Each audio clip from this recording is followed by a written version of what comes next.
35% of all the meat eaten in the world is chicken. It's nutritious, delicious, and all the other issues. Today we're talking about sustainable food systems, more precisely, raising chickens for meat.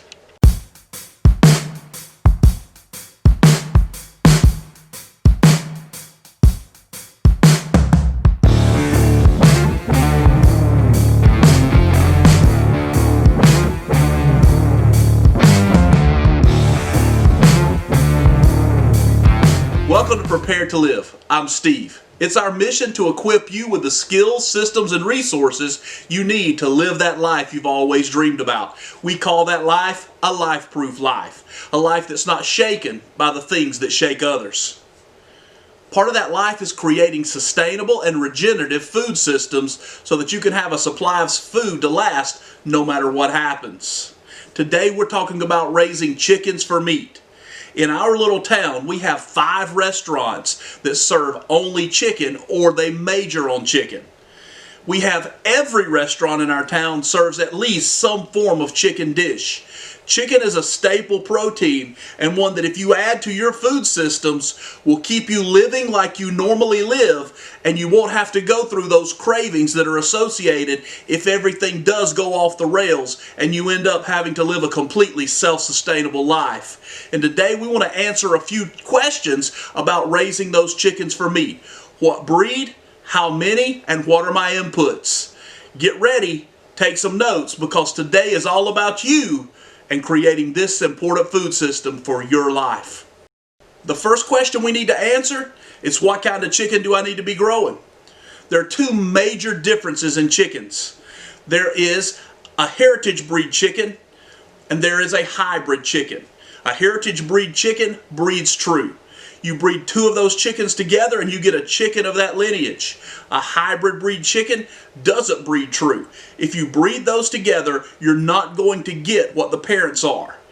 If you're looking for a sustainable system, you want to go with a heritage breed chicken, even though it takes longer to grow to weight. They're more hardy, and also you can create a regenerative system where you put a breeding plan in place so that you can continue to grow them. For my farm here, we grow Rhode Island red chickens. It's a great dual-purpose bird that gives you a large-bodied bird and can give you eggs as many as 200 per year. So that's the reason we go with the Rhode Island red. But I invite you to do the research around your area to find out what the hardiest breed is, but make sure that you're getting a good dual-purpose bird.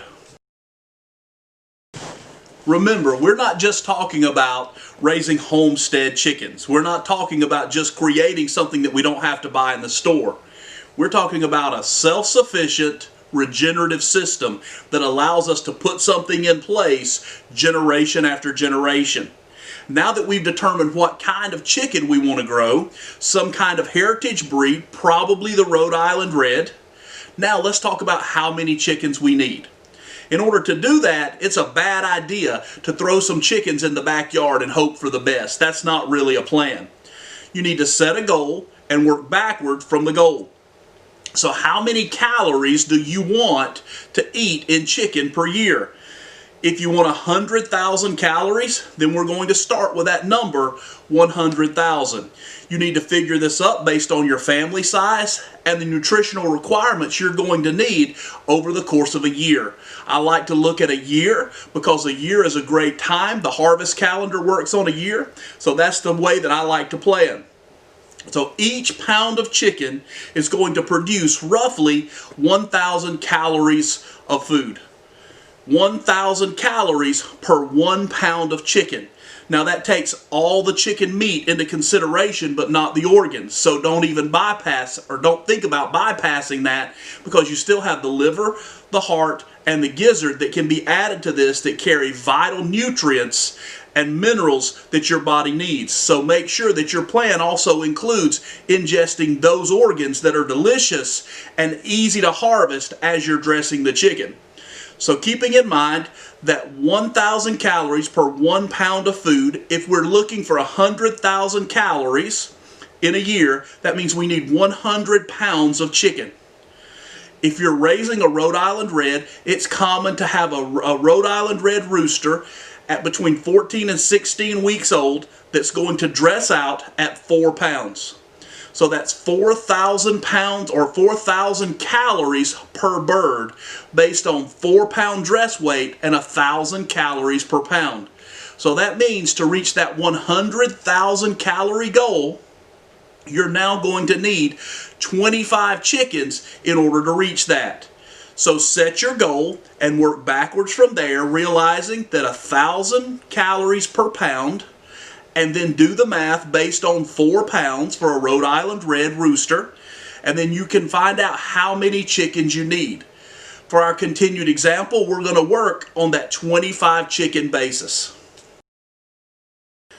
Now that we know the number of chickens required to get the caloric density that we need, now we can work backwards from there again in order to set up our breeding system so that we make sure that our system is regenerative and self-sustaining. So now, how many chickens, how many layers, how many breeding hens do I need in order to produce the chickens for meat? Now, we're just basing this off of eating the roosters. So if we're just going to eat the roosters, and you may ask yourself, why would we only eat the roosters? Because then we can transition our hens over into our laying stock to produce our eggs. We're doing a whole series on sustainable regenerative food systems. You can click the card above me in order to click into that playlist where we're going to talk about sustainable meat chickens, sustainable eggs, rabbits, quail, also sheep and goats. So you can visit that playlist as we add those videos so that you too can begin to create these self-sustainable regenerative systems in your life so that you don't have to depend on the brittle systems of the world and the supply chains that are so easily broken that we've already seen here in 2020 break. So when we begin to look at this, the reason we're focusing on the roosters is because those hens have another important job.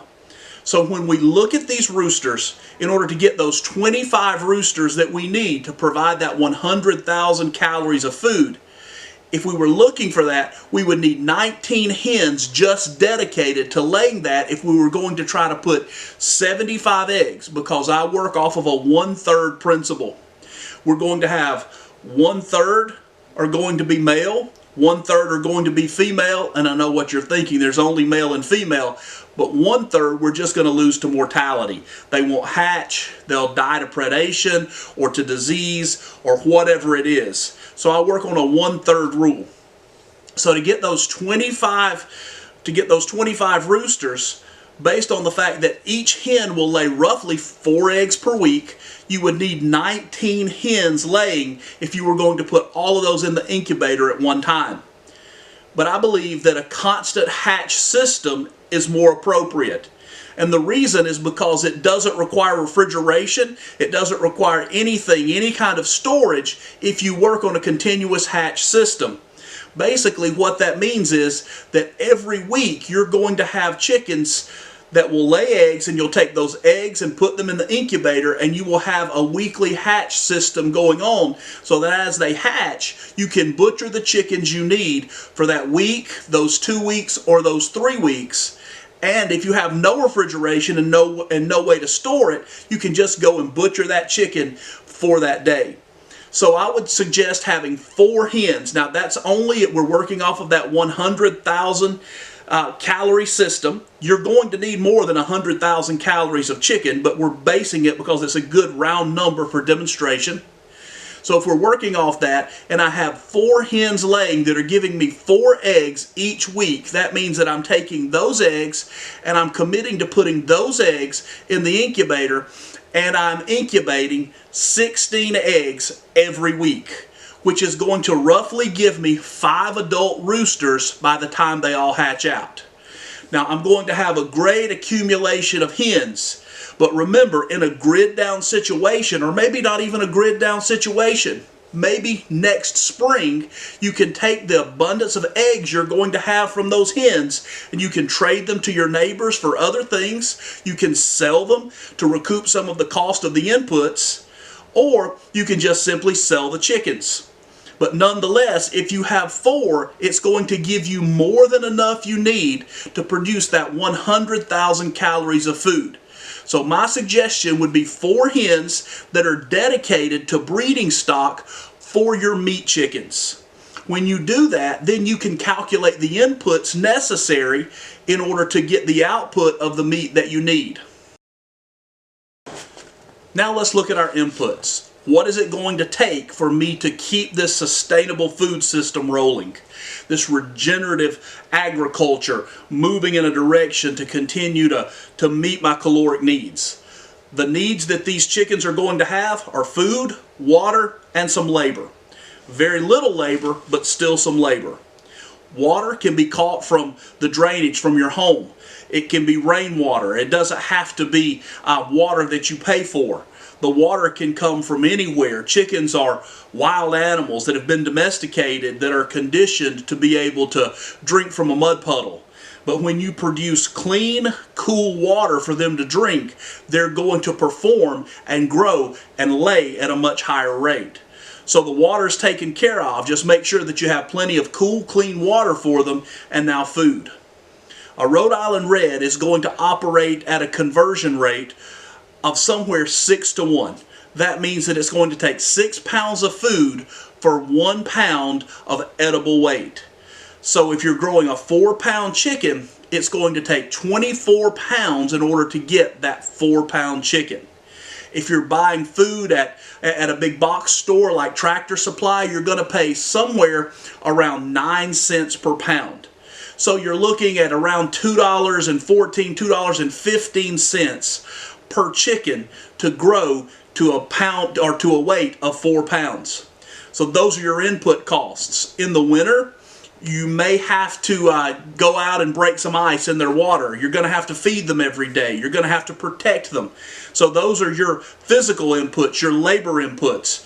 But when you do that, you are creating a system that will continue to provide for you and continue to give you meat and create that self-sustaining regenerative system that every prepper needs. We need to add these systems, not only our stored dried goods, but these systems that will continue to perpetuate themselves year after year so that we don't have to worry about what we're going to eat next year. We already have that plan, and we've already begun to work that plan and set it up for success. Guys, if you've liked this content, please hit that subscribe button. Also, give us a thumbs up and give us an indication of what breed of chicken you would like to grow right there in the comments below.